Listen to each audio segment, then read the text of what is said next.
The street was quiet. It was late. She had no idea someone was waiting for her in the shadows. Within seconds, the calm was shattered.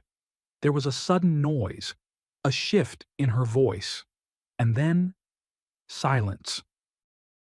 What followed was so violent, so planned, that investigators were left stunned. But the most disturbing part? She had warned everyone this could happen, and no one stopped it.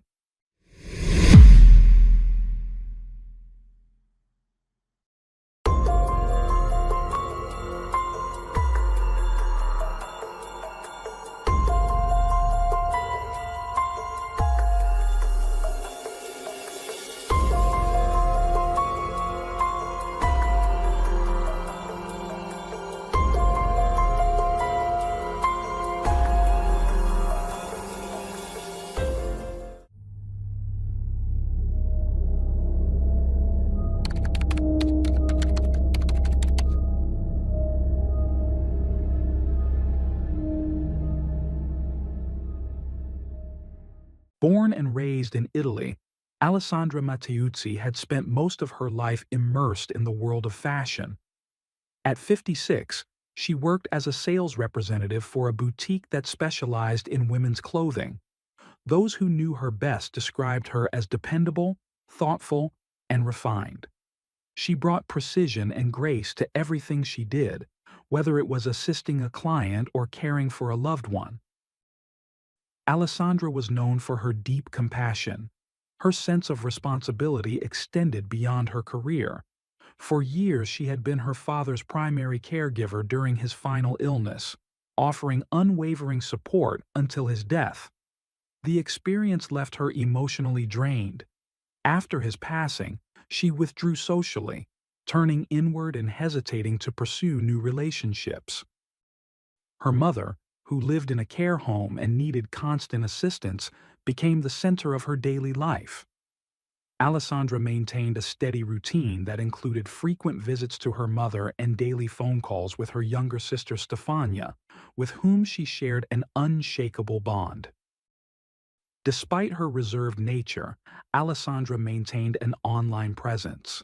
Her social media accounts revealed glimpses of a peaceful, structured life, photos from family gatherings, elegant outfits from work, and quiet moments at home with her pet. She was not reclusive, but she preferred calm settings and meaningful connections over large crowds or spontaneous socializing. Her world had become smaller, yet it remained deeply personal and intimate.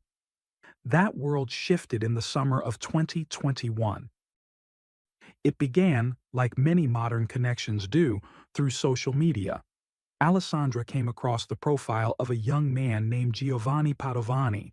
Born in Sicily, Padovani was 26 years old and living a very different life. A professional football player with a side career in modeling, he was active and widely followed online. His posts often featured training clips, travel photos, and behind-the-scenes looks at photo shoots. His digital persona was polished, charming, and widely admired, especially by women. There was nothing about his profile that appeared suspicious. If anything, his openness and approachable tone gave the impression of someone self-assured but grounded. Despite their significant age gap, the initial interaction between Alessandra and Giovanni unfolded with surprising ease. He was respectful and kind, never dismissive or arrogant. Over time, their messages grew more frequent, moving from simple greetings to longer exchanges about daily life and personal thoughts.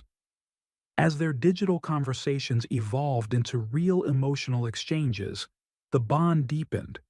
They communicated almost daily, sharing photos, life updates, and words of encouragement. Eventually, Giovanni arranged to visit Alessandra in person. He traveled to Bologna, where she lived, and spent several days getting to know her in her own environment. He was gentle, observant, and never overstepped. One gesture in particular stood out. He offered to visit Alessandra's mother at the care home. That moment, simple yet meaningful, left a lasting impression. It suggested that he wasn't merely interested in Alessandra, but in the life she had built and the people she loved. In the months that followed, Giovanni continued to visit Bologna. He and Alessandra shared quiet moments, walking through the city, cooking meals, running errands together. He accompanied her in her routines and seemed to enjoy the slower pace of her world. He appeared to care deeply, capturing moments together in photos he sometimes posted online. In private messages, he offered her encouragement and affection. To those observing from the outside, it may have seemed like an unexpected but tender relationship, two very different lives finding common ground. But not long after the new year, that sense of security began to unravel. Padovani's tone shifted. He began calling more often, sometimes several times a day, and his questions became unusually specific. What once felt like affectionate curiosity turned into suspicion. He demanded to know whom she was speaking with, what she was doing, and why. Their chats transformed into interrogations, laced with doubt. Then came the accusations. He insisted she was hiding things from him, details, people, conversations. None of it had any foundation. His fixation didn't stop with Alessandra. He started calling Stefania directly, attempting to convince her of his distorted view of reality. He pleaded for her support, but as his behavior grew more erratic, his tone shifted from persuasion to aggression. Stefania remembered him yelling during phone calls, his voice raised, accusations flying. She eventually made the difficult decision to cut contact altogether. Alessandra, on the other hand, held on. She believed the storm would pass. She didn't argue or provoke. Instead, she tried to calm things, to restore balance. But the man who had once seemed so emotionally in tune began pushing further into her life. His jealousy took root. Casual social media activity, likes, photos, comments, triggered new rounds of conflict. He demanded explanations for even the smallest digital interactions. As his obsession grew, so did his need to control. He started calling at all hours of the night. His messages, once sweet, became a torrent, urgent, aimless, and constant, sometimes angry, sometimes apologetic. Alessandra's peace was shattered. His mood swings were exhausting, his expectations impossible. And yet, he continued to embed himself into her life in increasingly invasive ways. In early 2022, the situation escalated. After one of his visits, Alessandra noticed something was wrong with her digital accounts. She had been locked out of her email and social media profiles. Attempts to recover them revealed that the new passwords contained clues, phrases, and references connected directly to Giovanni. She suspected he had accessed her computer. The deeper she looked, the worse it became. Her WhatsApp account had been linked to a foreign device, and spyware was later discovered on her phone. This software wasn't just for monitoring, it gave Giovanni the ability to read her messages, review her call logs, and track her location in real time. His surveillance wasn't incidental, it was systematic and deliberate. That suspicion was confirmed when he began referencing private conversations, ones Alessandra had never shared with him. He knew who she had talked to and when. He confronted her with twisted interpretations of her digital interactions, convinced she was being unfaithful, even in the absence of any evidence. The intensity of his delusions only grew. He demanded proof of her whereabouts, short videos sent every 10 minutes. These clips were meant to verify where she was and who she was with. Refusing to comply brought out his rage. He'd threaten to end the relationship, accuse her of betrayal, or bombard her with messages until she gave in. His tone became cold, authoritarian. Alessandra no longer felt like a participant in the relationship. She felt surveilled, evaluated, and trapped. Then came the most chilling revelation. Giovanni had somehow gained access to her home surveillance system. A screenshot he shared in a message to his mother, a still image of Alessandra from inside her apartment, confirmed it. He had been watching her, live, inside the place she once considered safe. The violation was total. By mid-2022, Giovanni's behavior had turned openly predatory. He wasn't just watching online, he began following her in person. He loitered near her apartment building in Bologna, appearing at odd hours without warning. Neighbors noticed. One resident spotted him trying to enter the complex. Another saw him on the roof. He was no longer hiding his intentions. Alessandra warned her neighbors not to open the door for him. Her life was now ruled by anxiety. He had become unpredictable, volatile. And then came the damage. Her car was tampered with, its lights disabled by cut wiring. Her apartment lost power after someone had removed the fuses. These weren't just acts of vandalism. They were calculated provocations designed to force her into physical proximity with him. There were sounds of shouting, heavy thuds against her walls, items in her home smashed or broken. At one point, he climbed back onto the roof, attempting another break-in. His jealousy, once disguised as affection, had spiraled into obsession.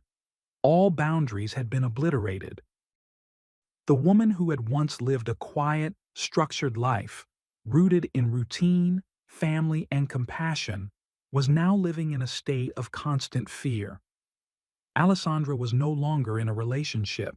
She was being hunted. She began carrying pepper spray. It was a small shift, but for a woman who had once lived with grace and self-assurance, it marked a major emotional rupture. Fear had settled into every part of her day.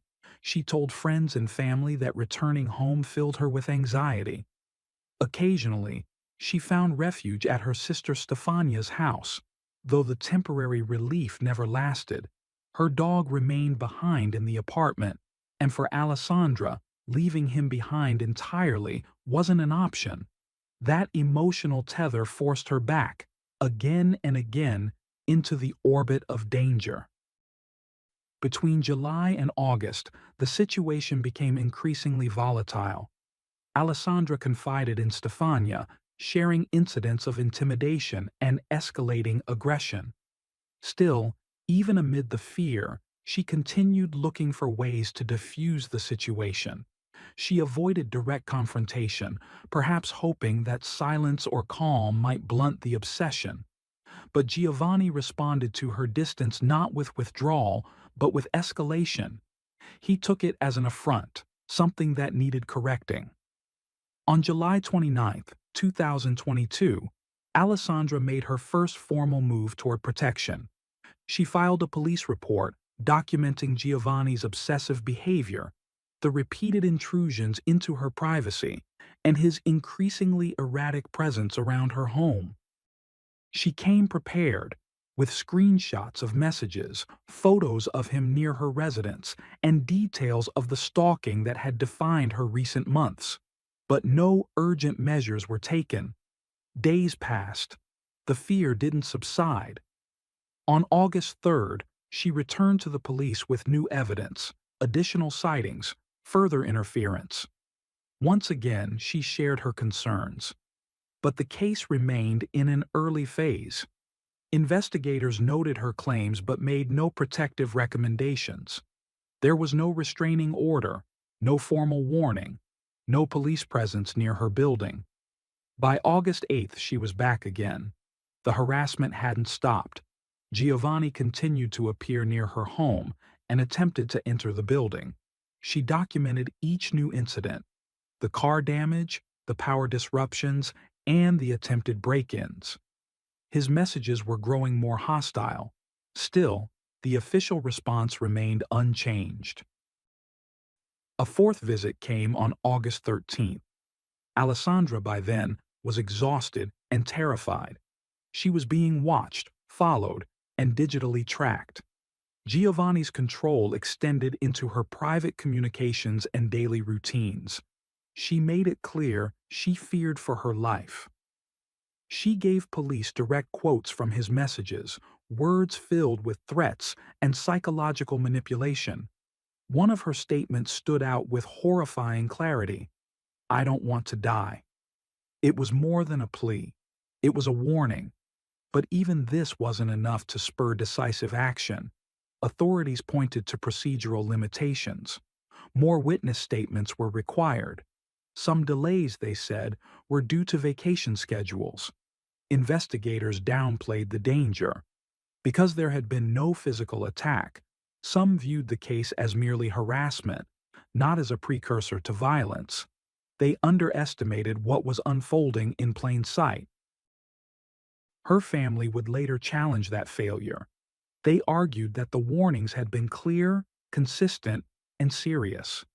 The progression was obvious. What began as digital obsession had become physical intimidation. Giovanni's behavior was no longer reactive. It was calculated, repetitive, dangerous. And then came the clearest evidence of all. On August 20th, 2022, just 3 days before the final act, Giovanni created a checklist on his phone. Investigators would later find it in his notes app. The list wasn't vague.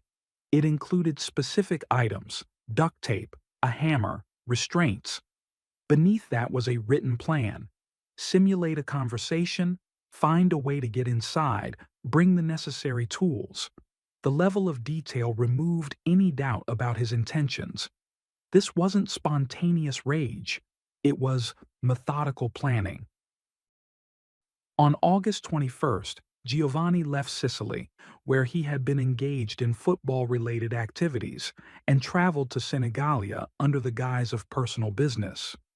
From there, he continued his journey, ultimately arriving in Bologna on August 22nd.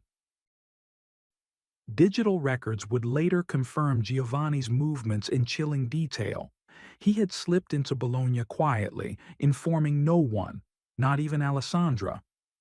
After arriving on August 22nd, 2022, he hid a hammer in a bush close to Alessandra's apartment building, strategically placed in a secluded corner of the residential complex. He had scouted the area in advance, carefully planning each step. At some point that same day, he climbed to the rooftop of the building. From above, he watched and waited, tracking Alessandra's comings and goings. This surveillance was not new. He had been monitoring her for months, but this time, he was no longer satisfied with watching. Weeks earlier, Giovanni had written a note in his phone. Dated July 2nd, it read, "I'll end her because she ended me emotionally."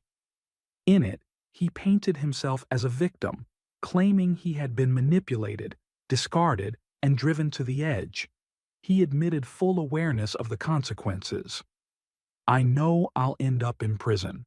This note will explain to the police what she did to me." His intentions were unmistakable. What was about to happen had been decided long before he made the trip north. On the evening of August 23rd, Alessandra returned home, unaware that Giovanni was nearby. It was just after 9 p.m. She was speaking on the phone with her sister Stefania, a routine conversation between two women whose connection had always been rooted in trust. As Alessandra approached the building entrance, Giovanni stepped out from his hiding spot. The assault began in seconds. Stefania, still on the call, heard a sudden shift. Alessandra's voice changed, followed by the unmistakable sounds of a violent struggle. In that brief moment, everything unraveled. Witnesses later recounted seeing Giovanni lunge at her. He retrieved the hidden hammer and delivered a blow so forceful that the head of the tool snapped from the handle. But the attack didn't stop there. Giovanni continued beating her with his fists, then lifted a heavy wrought iron bench, situated just outside the entrance, and used it to strike her again and again. He acted with explosive violence, delivering multiple crushing blows. Forensic reports would later reveal over 20 traumatic injuries. Alessandra's skull, chest, arms, and legs bore the marks of a brutal assault. Her body was found with signs of blunt force trauma, deep fractures, and evidence she had been dragged across the ground. Despite the noise, despite the commotion, he made no attempt to escape. When police arrived, he was sitting near the building's front door, waiting. Officers described him as calm, his demeanor eerily composed. "Good thing you came," he said upon arrest. There was no struggle, no signs of remorse, only a chilling acceptance of what he had done. Alessandra was rushed to the hospital, but it was too late. The injuries were catastrophic. She died within minutes of arrival. The evidence left no room for doubt. His actions were methodical. There was no effort to cover his tracks or disguise the crime. The precision, the timing, the location of the weapon, everything indicated premeditation. Witnesses described him as swift and unwavering, moving with the certainty of someone who had rehearsed it in his mind many times. Stefania's phone call, along with the physical and digital trail, became critical in reconstructing the exact sequence of events. The entire attack lasted only a few minutes, but it was the culmination of months of calculated psychological torment. Following his arrest, Giovanni was transferred to a psychiatric facility. He initially invoked his right to remain silent, but later made statements in which he blamed Alessandra for the outcome. He claimed emotional devastation, saying she had broken him. Investigators, however, saw through the facade. The crime had been planned, documented, and executed with chilling precision. Though his defense team pushed for a psychiatric evaluation, the court-appointed experts found him to be fully aware of his actions. He exhibited obsessive behavior and a pattern of control, but he did not meet the criteria for legal insanity. His mind was intact, his intentions were conscious. At sentencing, Giovanni spoke briefly. He called the experience a nightmare and told the court that if they believed he was sane, he deserved the harshest penalty. He tried to cast himself as a shattered man, but the court was unmoved. His victim-blaming narrative collapsed under the weight of the evidence. On February 12, 2024, Giovanni was found guilty of stalking and the premeditated murder of Alessandra Matteuzzi. He was sentenced to life in prison. The court cited aggravating factors: the extreme cruelty of the attack, his lack of remorse, and the extensive psychological abuse that preceded the crime. The aftermath didn't end in the courtroom. After Alessandra's death, a wave of online hostility emerged, targeting her. On social media, cruel comments flooded the news articles. Strangers mocked her appearance, her clothing, her age, and the age gap between her and Giovanni. Some even suggested she had provoked him. Among the most shocking was a public comment from Donatello Alberti, a regional Red Cross official, who insinuated that her appearance justified his jealousy. The backlash was immediate. Alberti was swiftly removed from his position. Alessandra's family took action.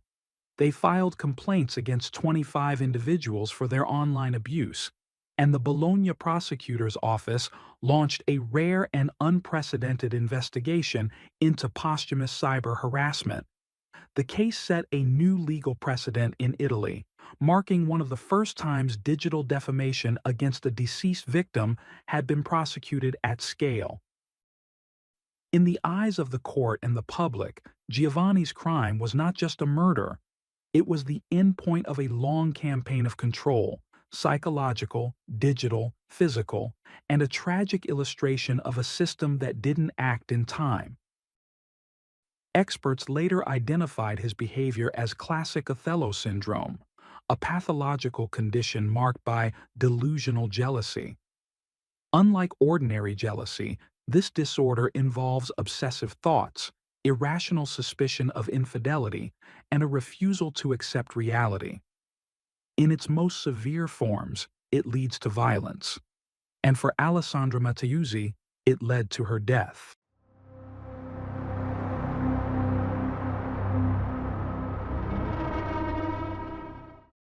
Thanks for tuning in to Unreal True Crime. If you're intrigued by mysteries from around the world, check out our new channel, Latin Crimes, where we dive into the gripping true crime stories of Latin America. Don't miss out. Subscribe now for more thrilling investigations.